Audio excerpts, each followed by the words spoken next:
1947. Meninggal tanggal 13 Juli tahun 1870 di usia 23 tahun. Dia adalah pendiri Kongregasi Suore Minime della Dolorata, atau Suster Minims Our Lady of Sorrows, dan dia adalah pendiri komunitas religius termuda dalam sejarah Gereja Katolik. Clelia Berbiri menolak kehidupan pernikahan, demi menjalani kehidupan yang didedikasikan untuk orang lain. Ia sempat menjabat sebagai pendidik dan bergabung dengan gerakan keagamaan yang menjadikannya tokoh terkemuka di desanya. Clelia Barbieri yang suaranya secara ajaib masih terdengar hingga saat ini, yang dikenal dengan suara dari surga dari Santa Clelia Berbiri, dimulai pada tanggal 15 Maret tahun 1930. Ia diangkat menjadi hamba Tuhan, dilanjutkan dengan beatifikasinya pada tanggal 27 Oktober tahun 1968, dan mencapai puncaknya dengan kanonisasinya pada tanggal 9 April tahun 1989 di bawah kepemimpinan Paus Yohanes Paulus II.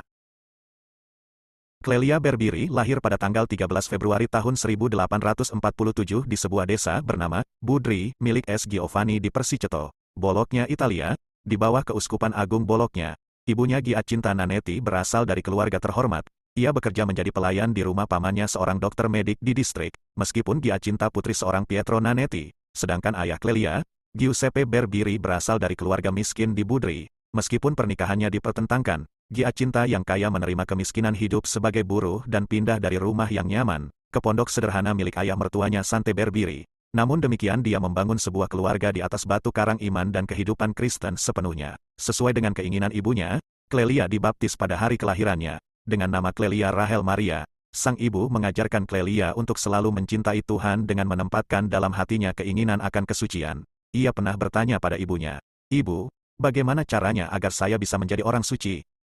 Pada tahun 1855, ketika Clelia berusia 8 tahun, ayahnya meninggal karena epidemi kolera. Berkat kemurahan hati paman dari ibunya sang dokter, dia, ibu dan adik perempuannya Ernestina, pindah ke rumah yang lebih nyaman di dekat gereja paroki. Ini mempermudah kehidupan spiritual Clelia. Sehari-harinya dia hanya di rumah menenun dan menjahit atau berada di gereja pada saat-saat berdoa. Sedari usia dini ini, dia giat belajar semua tentang iman Katolik dari ibunya dan pastor paroki. Favoritnya yaitu buku tentang katekismus, yang mengajarinya tentang Tuhan dan mendorongnya di jalan kebajikan. Ketika dia berusia 15 tahun, pastor parokinya, Pastor Gaetano Guidi, membentuk sebuah kelompok yang dikenal sebagai Pekerja Doktrin Kristen, atau Pekerja Katekismus Kristen, yang merupakan sekelompok guru muda di mana Clelia menjadi anggotanya. Dia mengajari anak-anak katekismus dan mengelola sebuah sekolah dasar kecil di pedesaan yang murid-muridnya, berusia lebih muda tidak jauh darinya.